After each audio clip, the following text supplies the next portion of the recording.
বৃষ্টি হলেই থমকে যায় ঘাটাইলের জীবন, কষ্টে হাজারো মানুষ, আশ্বাস মিলেও মিলছে না সমাধান।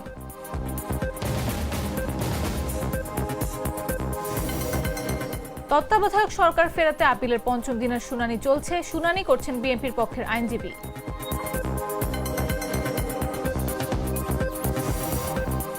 যশোরের তরুণদের মধ্যে আশঙ্কাজনক হারে বাড়ছে এইচআইভি সংক্রমণ, 10 মাসে আক্রান্ত 40, বাড়ছে উদ্বেগ।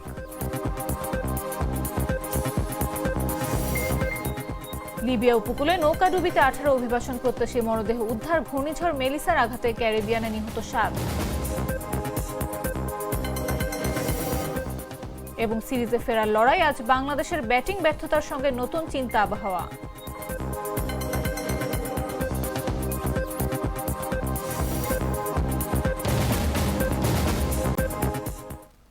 দুপুর 1টা নিউজে সবাইকে আমন্ত্রণ। সাথে আছে আমি নাফিস আব্দুল্লাহ। সাধারণ খাবার এখন হবে অসাধারণ। প্রাণ স্বাদের মশলা, স্বাদ বাড়ায়, ঘ্রাণ ছড়ায়। স্বাধীনতার 53 বছর পার হলেও টাঙ্গাইলের ঘাটাইলে চৌরাশ হরিণাচালা সড়ক এখনো পাকা হয়নি। প্রতিদিন হাজার হাজার মানুষ চলাচলে দুর্ভোগে ভুগছেন। বিশেষ করে বৃষ্টি ও বর্ষা মৌসুমে পরিস্থিতি আরও জটিল হয়ে যায়, এমনকি ভেঙে যাচ্ছে বিয়ে। এদিকে জনপ্রতিনিধির আশ্বাস মিললেও মিলছে না সঠিক সমাধান। বিস্তারিত জাগো ডেস্ক রিপোর্টে। বৃষ্টি হলেই সড়কে কাদা, চলাচলে দুর্ভোগ মানুষের, অ্যাম্বুলেন্সও পারে না পৌঁছাতে। এমনকি বেহাল রাস্তার কারণে এলাকায় ভাঙছে পাত্রপাত্র। বলছিলাম, দেওপাড়া ইউনিয়নের চৌরাশ হরিণাচালা সড়কটি দেশের অন্যতম গুরুত্বপূর্ণ গ্রামীণ সড়কটির কথা। ভোটের সময় প্রতিশ্রুতি থাকলেও স্বাধীনতার আগে নির্মিত সড়কটির কোনো উন্নয়ন হয়নি। প্রতিদিন 4 থেকে 5 গ্রামের হাজার হাজার মানুষ এখানে চলাচল করে। শিক্ষার্থী, বয়স্ক, গর্ভবতী নারী ও রোগীরা সবচেয়ে বেশি কষ্ট পায়। মূলত দেশ স্বাধীনের পরের থেকে যত এমপি মন্ত্রী যারা আসছে, তারা যখন ভোটের প্রয়োজন পড়ে তখন আমাদের সহযোগিতার জন্য সবাই আসে, আর যখন ভোট ফুরিয়ে যায় তখন আমাদের আর কোনো প্রয়োজন পড়ে না। এই যে কেদাতে যে আটতাছে লোক সংখ্যা যে বেশি, তাও 10 বছর এইভাবে আটতাছে। এলজিইডি অনেক গ্রামীণ রাস্তা উন্নয়ন করেছে, কিন্তু এই সড়কের কোনো কার্যক্রম চোখে পড়েনি। ভোটের আগে প্রতিশ্রুতি থাকলেও তা বাস্তবে হয়নি। স্থানীয়রা দ্রুত রাস্তা পাকাকরণের জন্য সরকারের কাছে দাবি জানিয়েছেন। রাস্তাঘাটের জন্য মনে হয় আমাদের এদিকে খুব পরিস্থিতি খুব খারাপ, এবং যে স্কুলের প্লাইবান তারা যাইতে পারে না, তাদের জন্য খুব সমস্যা। যার কারণে স্কুলে বর্তমানে ওই প্লাইবানের হার কমে গেছে, ছাত্রর হার কমে গেছে। কারণে তারপরে বিয়া শাদির ব্যাপারে কইলেন, ওটা অনেক লোকই ওই রাস্তাঘাটের জন্য মেয়েও দিবার চায় না, ছেলে বিয়া করার গেলে পরে ওই একটা পরিস্থিতি, মনে হয় রাস্তাঘাট নাই। ভোটের সময় আসে মানে প্রতিশ্রুতি দিয়ে যায় আমরা রাস্তা করে দিব, রাস্তা করে দেয় না। অনেকগুলো লোক, আপনার হাজার হাজার লোক চলাফেরা করে, অনেক লোক রাস্তাটা যদি আমাকে হইতো, মানে আমাকে এলাকাবাসীর। এদিকে রাস্তাটির সম্পর্কে ঘাটাইল উপজেলা প্রকৌশলী কোনো ধারণা নেই বলে জানান তিনি। সেই সঙ্গে স্থানীয়দের তার সঙ্গে যোগাযোগ করার আহ্বান জানান।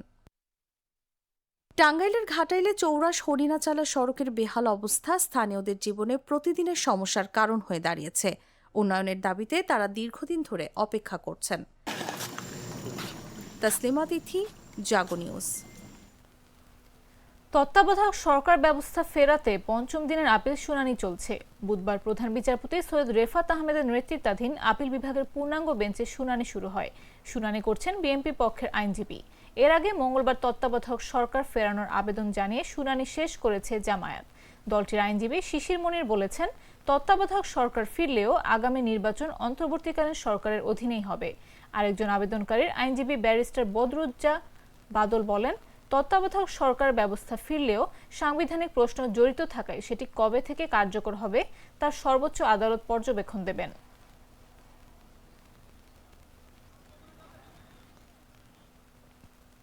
জাতীয় ঐকমত্য কমিশনের দেয়া জুলাই জাতীয় সনদ বাস্তবায়নের উপায় সম্পর্কিত সুপারিশকে ইতিবাচকভাবে দেখছে বাংলাদেশ জামায়াতে ইসলামী ও জাতীয় নাগরিক পার্টি। এখন এর বাস্তবায়নে অবিলম্বে আদেশ জারি এবং আইনি ভিত্তি দেওয়ার দাবি জানিয়েছে দল দুটি। জামায়াতের নায়েবে আমির সৈয়দ আব্দুল্লাহ মোহাম্মদ তাহের অবিলম্বে সনদ বাস্তবায়নের আদেশ দেওয়ার দাবি জানান। সেই সঙ্গে জাতীয় নির্বাচনের আগে আগামী নভেম্বরের মধ্যে গণভোটের মাধ্যমে আইনি ভিত্তি দেওয়ার দাবি তার। এদিকে এনসিপির জ্যেষ্ঠ যুগ্ম আহ্বায়ক আরিফুল ইসলাম আদিব জানান, গণভোটের ক্ষেত্রে নোট অব ডিসেন্টের কার্যকারিতা না রাখা, পুরো সনদকে হ্যাঁ না ফরম্যাটে গণভোটে দেয়া এবং গণভুত্থানের ভিত্তিতে আদেশ জারি করা, এই বিষয়গুলোকে তারা ইতিবাচকভাবে দেখছেন। যদিও বিএনপি বলছে কমিশন জাতীয় ঐক্যমত্য নয় বরং অনৈক্য তৈরি করেছে। সংবিধান সংস্কার পরিষদের প্রস্তাব কমিশনে কখনো আলোচিত হয়নি বলেও দাবি তাদের।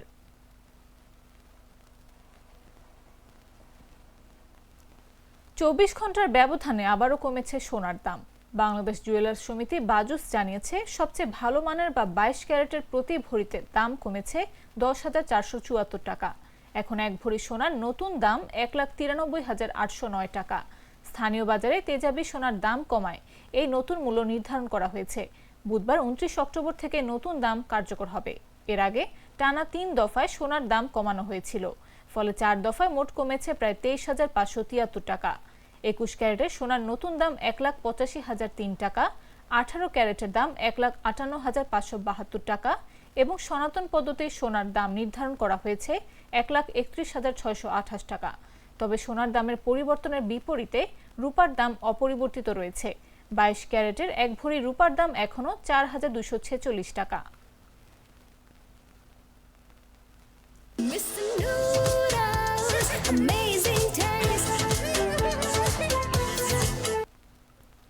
সীমান্তবর্তী জেলা যশোরে আশঙ্কাজনক হারে বাড়ছে এইচআইভি সংক্রমণ। বিশেষ করে শিক্ষার্থীদের মধ্যে এই সংক্রমণের হার উদ্বেগজনকভাবে বৃদ্ধি পেয়েছে। স্বাস্থ্য বিভাগের তথ্য অনুযায়ী চলতি বছরের অক্টোবর পর্যন্ত 40 জনের বেশি এইচআইভিতে সংক্রমিত হয়েছেন, যার মধ্যে 25 জনই শিক্ষার্থী। সংক্রমিতদের মধ্যে অনেকে এইডসে আক্রান্ত। এছাড়া সংক্রমিত ও আক্রান্ত এসব শিক্ষার্থীদের বয়স 17 থেকে 23 বছরের মধ্যে। এই পরিসংখ্যান গেল বছরের তুলনায় উল্লেখযোগ্যভাবে বেশি, যা স্বাস্থ্য বিশেষজ্ঞ এবং অভিভাবকদের মধ্যে গভীর উদ্বেগের সৃষ্টি করেছে। এছাড়া নতুন আক্রান্তদের মধ্যে 23 জন সমকামী বলে জানানো হয়। গেল বছর যশোরে মোট 25 জন এইচআইভি সংক্রমিত হয়েছিলেন এবং আক্রান্তদের মধ্যে 5 জনের মৃত্যু হয়েছে। এ বিষয়ে যশোর 250 জেনারেল হাসপাতালের এআরটি সেন্টারের মূল সমন্বয়কারী ডাক্তার কানিজ ফাতেমা বলেন, তরুণদের মধ্যে এইচআইভি সংক্রমণের হার বর্তমানে উদ্বেগজনকভাবে বাড়ছে। তাদের কৌতূহল এখন বিপরীত লিঙ্গের চেয়ে সমলিঙ্গের প্রতি বেশি দেখা যাচ্ছে, যা এক ধরনের সামাজিক চক্রান্তের ফল।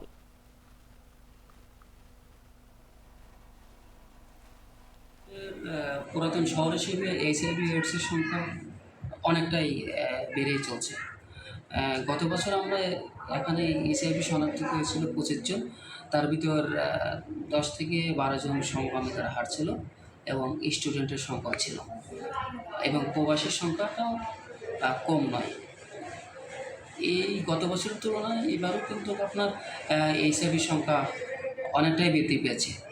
যেখানে গত বছর ছিল 25 জন, এবার প্রায় 40 জন ছাড়িয়ে যাচ্ছে।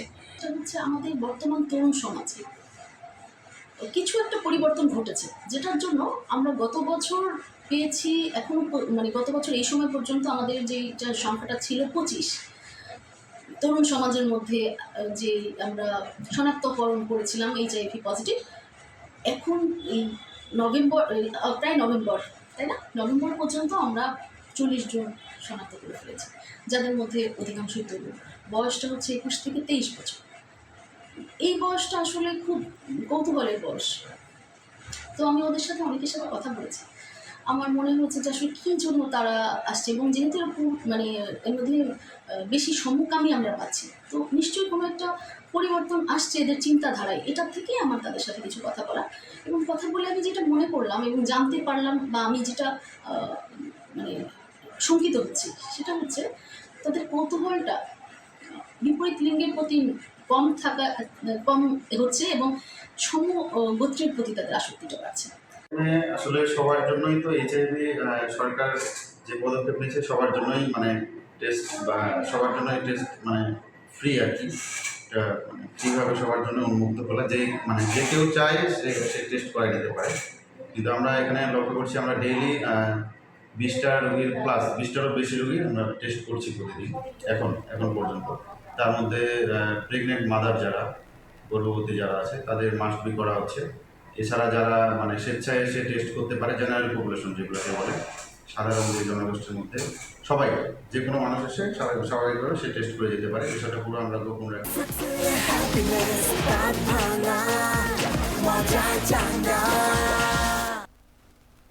জানাবো আন্তর্জাতিক সংবাদ।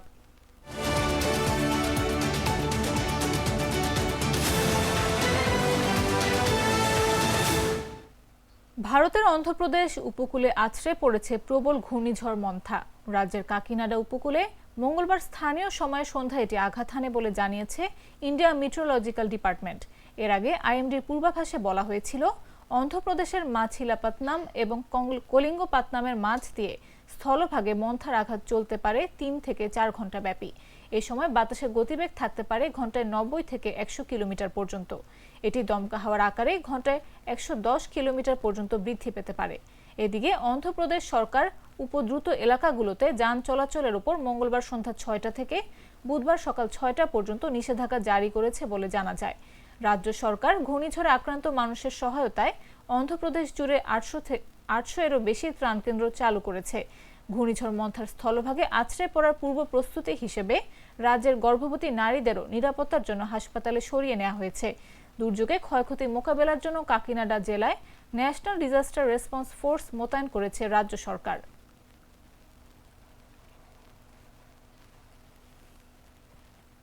উত্তর আমেরিকার দেশ জ্যামাইকায় মেলিসার প্রভাবে বন্যা, ভূমিধস ও ব্যাপক ধ্বংসযজ্ঞ ডেকে আনতে পারে। এর ফলে হাজার হাজার ঘরবাড়ি ক্ষতিগ্রস্ত হওয়ার আশঙ্কা রয়েছে। রেড ক্রস জানিয়েছে ঝড়ের প্রভাবে 15 লাখেরও বেশি মানুষ সরাসরি ক্ষতিগ্রস্ত হতে পারেন। মার্কিন ন্যাশনাল হারিকেন সেন্টার সতর্কবার্তায় বলেছে মেলিসা ক্যাটাগরি 5 মাত্রা ঝড় হিসেবে 250 কিলোমিটার বেগে দমকা হাওয়ার সঙ্গে তীব্র জলোচ্ছ্বাস সৃষ্টি করছে। এতে উপকূলীয় এলাকা পানিতে তলিয়ে গেছে এবং অনেক স্থানে যোগাযোগ ব্যবস্থা সম্পূর্ণ বিচ্ছিন্ন হয়ে পড়েছে। ঝড়টির তাণ্ডবে ইতোমধ্যে ক্যারিবীয় অঞ্চলে 7 জনের মৃত্যু হয়েছে। এছাড়া সেখানে আরও একজন নিখোঁজ বলে স্থানীয় কর্তৃপক্ষ জানিয়েছে। জ্যামাইকার সরকার জানিয়েছে বিদ্যুৎ ও যোগাযোগ ব্যবস্থা মারাত্মকভাবে ক্ষতিগ্রস্ত হয়েছে। জরুরি সহায়তা কার্যক্রম শুরু করা হয়েছে এবং ক্ষতিগ্রস্তদের জন্য একটি বিশেষ অনলাইন সহায়তা পোর্টাল খোলা হয়েছে।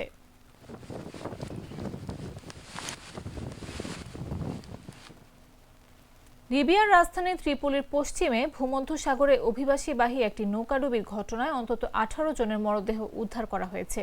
একই ঘটনায় 90 জনের বেশি যাত্রীকে জীবিত উদ্ধার করা হয়েছে। মঙ্গলবার এক বিবৃতিতে জানিয়েছে দেশটির রেড ক্রিসেন্ট সংগঠনটির সাবরাথা শাখা জানায় সোমবার রাতে নৌকাডুবির খবর পেয়ে উদ্ধার অভিযান শুরু হয় এবং তা মঙ্গলবার সকাল পর্যন্ত চলে।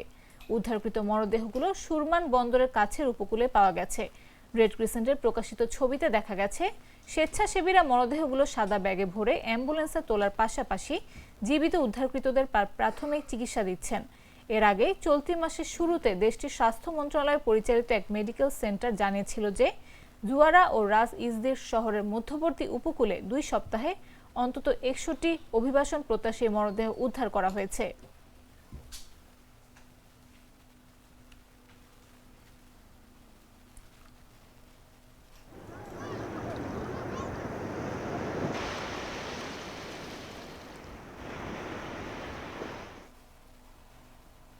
এবারে খেলার খবর।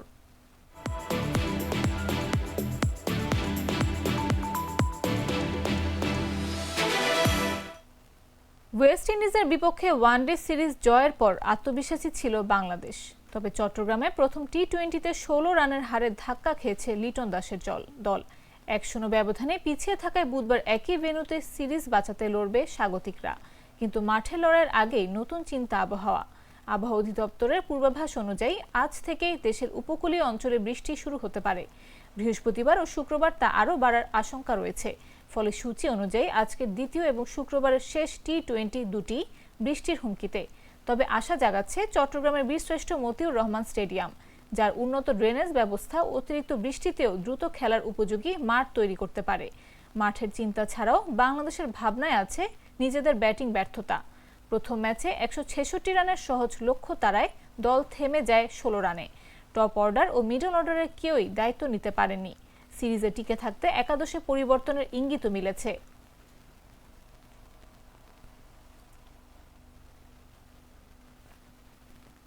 সংবাদ শেষ করার আগে শিরোনামগুলো জানিয়ে দিচ্ছি আরও একবার।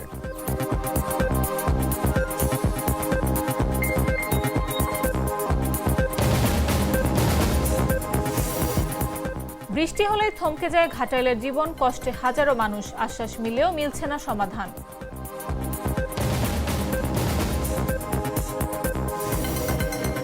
তত্ত্বাবধায়ক সরকার ফেরাতে আপিলের 5ম দিনের শুনানি চলছে। শুনানি করছেন বিএনপির পক্ষের আইনজীবী।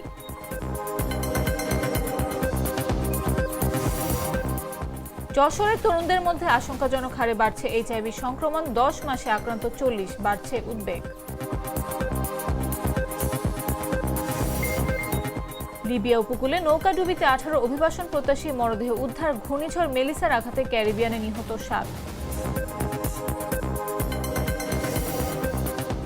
এবং সিরিজে ফেরার লড়াই, আজ বাংলাদেশের ব্যাটিং ব্যর্থতার সঙ্গে নতুন চিন্তা আবহাওয়া।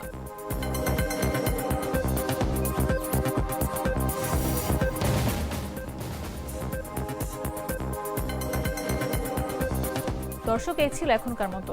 প্রতি মুহূর্তে সর্বশেষ খবর পেতে ভিজিট করুন jagonews24.com, ফলো করুন আমাদের ভেরিফাইড ফেসবুক পেজ এবং সাবস্ক্রাইব করুন জাগো নিউজের ইউটিউব চ্যানেল। এতক্ষণ সাথে থাকার জন্য ধন্যবাদ সবাইকে।